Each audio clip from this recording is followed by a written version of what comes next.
اب آ گیا ہے وہ آخری رکوع جو قرآن مجید کے عظیم ترین مقامات میں سے ہے۔ اس کی پہلی 6 آیتیں وہ ہیں کہ جس کے بارے میں روایت آتی ہے کہ جس شب میں یہ نازل ہوئی ہیں تو پوری رات حضور پر رقت آری رہی، آپ کھڑے بیٹھے لیٹے ہوئے روتے رہے۔ جب آئے حضرت بلال صبح کے وقت جگانے کے لیے نماز کی اطلاع دینے کہ نماز کا اب تیار ہے، تو جب آپ کو دیکھا کہ آپ پر یہ جو ہے طاری ہے رقت، تو پوچھا کیا وجہ ہے، تو پھر آپ نے فرمایا آج مجھ پر یہ آیات نازل ہوئی۔ یعنی وہ رقت جو ہے وہ شکر کے جذبے کے تحت تھی، اتنی عظیم آیات۔ ایک یہ نوٹ کیجئے، یہ 20واں رکوع شروع ہو رہا ہے سورہ آل عمران کا، اور 20ویں رکوع کی پہلی آیت سورہ بقرہ میں کیا تھی؟ ان فی خلق السماوات والارض واختلاف اللیل والنہار والفلک التی تجری فی البحر بما ينفع الناس وما انزل اللہ من السماء من ماء فاحیا به الارض بعد موتها، وہ آیت الآیات، اسی کا خلاصہ ہے یہ۔ ان فی خلق السماوات والارض واختلاف اللیل والنہار، یقیناً آسمانوں اور زمین کی تخلیق میں اور رات اور دن کے الٹ پھیر میں، لآیات لأولی الالباب، ہوش مند لوگوں کے لیے نشانیاں ہیں۔ وہاں آیت ختم ہوئی تھی لآیات لقوم یعقلون، ان لوگوں کے لیے نشانیاں ہیں جو عقل سے کام لیتے ہیں، یہاں اولو الالباب۔ یہ پہلا قدم ہے ہدایت کا کہ کائنات کو دیکھو، کھول آنکھ، زمین دیکھ، فلک دیکھ، فضا دیکھ، مشرق سے ابھرتے ہوئے سورج کو ذرا دیکھ، یہ سب آیات الہیہ ہیں، ان کو دیکھو، اللہ کو پہچانو۔ اگلا قدم کیا ہے؟ جب اللہ کو پہچان لیا اب اسے یاد رکھو۔ الذین یذکرون اللہ قیاما وقعودا وعلی جنوبہم، جو یاد رکھتے ہیں، ذکر کرتے رہتے ہیں اللہ کا، کھڑے بھی، بیٹھے بھی، لیٹے بھی۔ ویتفکرون فی خلق السماوات والارض، اور مزید غور و فکر کرتے رہتے ہیں آسمان اور زمین کی تخلیق میں۔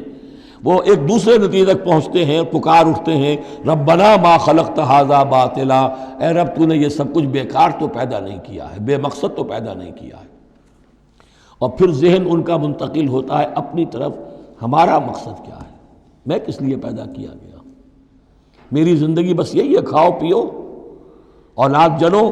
اور دنیا سے رخصت ہو جاؤ، اللہ اللہ خیر صلی اللہ۔ تو کیا مقصد ہوا زندگی کا؟ معلوم ہوا کہ نہیں، کوئی خلا ہے، انسانی اعمال کے نتیجے نکلنے چاہیے، نیکی کا بدلہ ملنا چاہیے۔ اس دنیا میں تو نہیں ملتا، اکثر نیکوکاروں جو ہے وہ دنیا میں فاقوں میں رہتے ہیں، اور بدکار جو ہے وہ عیش کرتے ہیں۔ تو کوئی اور زندگی ہونی چاہیے، کوئی اور دنیا ہونی چاہیے کہ جس میں بھرپور بدلہ مل جائے، مکافات عمل ہو۔ لہذا وہ کہہ اٹھتے ہیں سبحانک فقنا عذاب النار، پاک ہے تیری ذات، تو اے اللہ ہمیں اس دوسری زندگی میں جو عذاب تو نے تیار کر رکھا ہے جہنم کا، اس سے بچا۔ ربنا انک من تدخل النار فقد اخزیتہ، اے اللہ جس کو تو نے داخل کر دیا آگ میں، اسے تو رسوا کر دیا۔ وما للظالمین من انصار، اور ظالموں کے لیے کوئی مددگار نہیں ہوں گے۔ ربنا اننا سمعنا، اب ایمان باللہ، ایمان بالآخرت کے بعد اب ایسے لوگوں کے دلوں کے کانوں میں جب کسی نبی کی آواز آتی ہے، رسول کی پکار آتی ہے، تو لبیک کہتے ہیں فوراً، دیر نہیں لگاتے، جیسے حضرت ابوبکر نے فوری طور پر دعوت قبول کر لی، اس لیے کہ ایمان باللہ اور ایمان بالآخرت تک تو خود پہنچ چکے تھے۔ جو میں نے سورہ فاتحہ کے بارے میں آپ کو بتایا تھا کہ سورہ فاتحہ کو سمجھ لیجئے کہ جو شخص اولو الالباب میں سے، ہوش مند لوگوں میں سے یہاں تک پہنچ چکا ہے، اپنی سلامتی طبع، سلامتی عقل، سلامتی فطرت کے نتیجے میں اللہ کو پہچان لیا، آخرت کو پہچان لیا، اب اس کے بعد رسالت، اہدنا الصراط المستقیم۔ یہاں بھی یہ ہے کہ اب ایسے شخص کے سامنے اگر کسی نبی کی دعوت آئے گی، اس کا رد عمل کیا ہوگا؟ ربنا اننا سمعنا منادیا ینادی للایمان،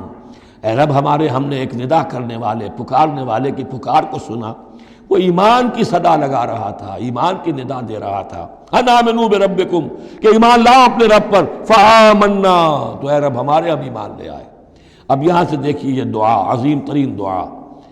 یہ جو سورہ بقرہ کے آخر میں آئی تھی، یہاں میں سمجھتا ہوں کہ بعض پہلوؤں سے یہ دعا اس سے کہیں زیادہ عظیم تر ہے۔ ربنا فاغفر لنا ذنوبنا، پیسا ہے ہمارے رب ہمارے گناہ بخش دے، وکفر عنا سیئاتنا، اور ہماری برائیاں ہم سے دور کر دے، نامہ اعمال کے دھبے بھی دھو دے، اور ہمارے دامن کردار کے جو داغ ہیں ان کو بھی صاف کر دے۔ وتوفنا مع الابرار، اور ہمیں وفات دیجو اپنے نیکوکار وفادار بندوں کے ساتھ۔ ربنا وآتنا ما وعدتنا علی رسلک، اور اے رب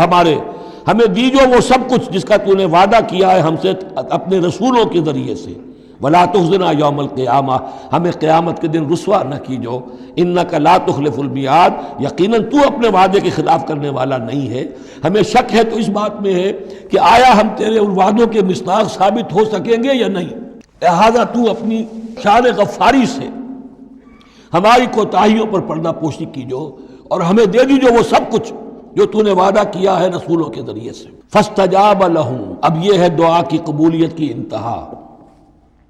فوراً اس دعا کے بعد قبولیت۔ اللہ نے ان کی دعا قبول فرمائی، انی لا اضیع عمل عامل منکم، کہ میں تم میں سے کسی عمل کرنے والے کے کسی عمل کو ضائع کرنے والا نہیں ہوں، من ذکر او انثی، خواہ وہ مرد ہو خواہ عورت، بعضکم من بعض، تم ایک دوسرے ہی میں سے ہو، ایک ہی باپ کے نطفے سے بیٹا اور بیٹی، اور ایک ہی ماں کے رحم میں پلی ہے بیٹی بھی اور بیٹا بھی۔ فالذین ہاجروا، تو میرے وہ بندے اور اے میرے وہ بندوں جنہوں نے یہ کام کیے میرے لیے، فالذین ہاجروا، جنہوں نے ہجرت کی، واخرجوا من دیارہم، جو اپنے گھروں سے نکال دیے گئے، واوذوا فی سبیلی، جنہیں میری راہ میں ایذائیں پہنچائی گئیں، وقاتلوا، اور انہوں نے میری راہ میں جنگ کی، وقتلوا، جانیں بھی دے دی، قتل ہو گئے، لَأُكَفِّرَنَّ عَنْهُمْ سَيِّئَاتِهِمْ، کوئی شک ہی نہیں، لازماً میں ان سے ان کی برائیوں کو دور کر دوں گا، ان کے نامہ اعمال میں کوئی دھبے ہوں گے انہیں بھی دھو دوں گا، وَلَأُدْخِلَنَّهُمْ جَنَّاتٍ تَجْرِي مِن تَحْتِهَا الْأَنْهَارُ، اور لازماً داخل کروں گا انہیں ان باغات میں جن کے نیچے نہریں بہتی ہیں، ثوابا من عند اللہ، اور یہ بدلہ ہوگا اللہ کے پاس سے، واللہ عنده حسن الثواب، اور یقیناً اچھا بدلہ اللہ ہی کے پاس ہے۔ اب اس کے بعد جو 4 آیتیں رہ گئیں، 5 آیتیں، یہ پھر ایک کنکلوڈنگ ہے تمام پر، چونکہ اس وقت اس صورت میں کچھ یہود کا ذکر ہوا، نصارہ کا، اہل کتاب کا، اہل ایمان کا، مشرکین کا بھی۔ لا یغرنک تقلب الذین کفروا فی البلاد، اے نبی صلی اللہ علیہ وسلم، یہ کافر جو بھاگ دوڑ کر رہے ہیں ادھر سے ادھر، ادھر سے ادھر، اور سازشیں کر رہے ہیں اور جمعیتیں فراہم کر رہے ہیں اسلام کو ختم کرنے کے لیے، اس سے آپ دھوکے میں نہ آئیں، ان کی طاقت کے بارے میں کہیں آپ مروب نہ ہو جائیں۔ لا یغرنک تقلب الذین کفروا فی البلاد متاع قلیل، یہ ہم نے تھوڑی دیر کے لیے انہیں ساز و سامان دے دیا ہے، ثم ماواہم جہنم، پھر ان کا ٹھکانہ جو ہے وہ تو جہنم ہی ہے، وبئس المہاد، اور وہ بہت برا ٹھکانہ ہے۔ لیکن الذین اتقوا ربہم، اس کے برعکس جن لوگوں نے اللہ کا اپنے رب کا تقوی اختیار کیا، لہم جنات تجری من تحتہا الانہار خالدین فیہا، ان کے لیے باغات ہوں گے جن کے دامن میں ندیاں بہتی ہوں گی، ان میں وہ ہمیشہ ہمیشہ رہیں گے، نزلا من عند اللہ، اور یہ بھی ابتدائی مہمان نوازی ہوگی اللہ کی طرف سے، نزل، وما عند اللہ خیر للابرار، اور مزید جو اللہ کے پاس ہے وہ بہت بہتر ہے نیکوکار لوگوں کے لیے۔ یہ نوٹ کر لیجئے، جو میں نے وہ حدیث کے الفاظ بار بار سنائے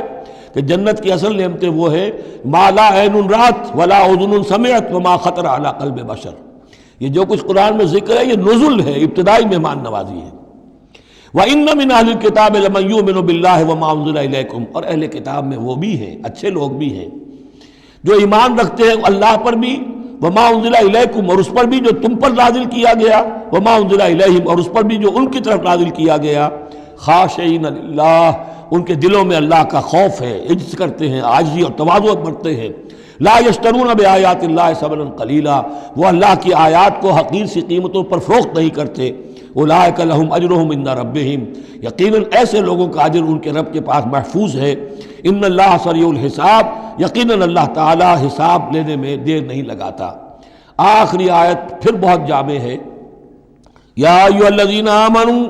اہل ایمان، اصبروا، صبر کرو، وصابروا، صبر میں اپنے دشمنوں سے بڑھ جاؤ۔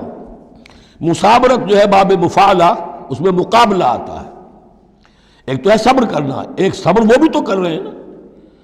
ان یمسسکم قرح فقد مس القوم قرح مثلہ، تمہیں چرکا آج لگا ہے، 1 سال پہلے انہیں چرکا لگا تھا، 70 مارے گئے تھے، اور وہ 1 سال کے اندر پھر آگے چڑھائی کر کے، تو تم اپنا دل جو ہے غمگین کر کے کیوں بیٹھے ہوئے ہو؟ تو تمہیں تو ان سے بڑھ کر صبر کرنا ہے، ان سے بڑھ کر قربانیاں دینی ہے، تبھی تو تم در حقیقت اللہ تعالیٰ کے صحیح وفادار ثابت ہوگے۔ یا ایھا الذین آمنوا اصبروا وصابروا ورابطوا، رابطوا مرابطہ جو ہے پہرے کو بھی کہتے ہیں، اور یہ کہ ربط، نظم، ڈسپلن، مضبوط مربوط. وہ جو آیا حتی اذا فشلتم وتنازعتم فی الامر، تم نے ڈھیلا کیا اپنا نظم، تم نے جو ہے وہ سب اطاعت کے اندر کمی کی، لہذا تمہارے اوپر یہ اللہ تعالیٰ کی طرف سے صدا آ گئی. یا ایھا الذین آمنوا اصبروا وصابروا ورابطوا، اہل ایمان صبر پر جاگزی رہو اور صبر کے مقابلے میں دوسروں سے آگے نکل جاؤ. ورابطوا، اور مربوط رہو. واتقوا اللہ لعلکم تفلحون، اور آخری اور اہم ترین چیز اللہ کا تقوی اختیار کیے رکھو تاکہ تم فلاح پاؤ.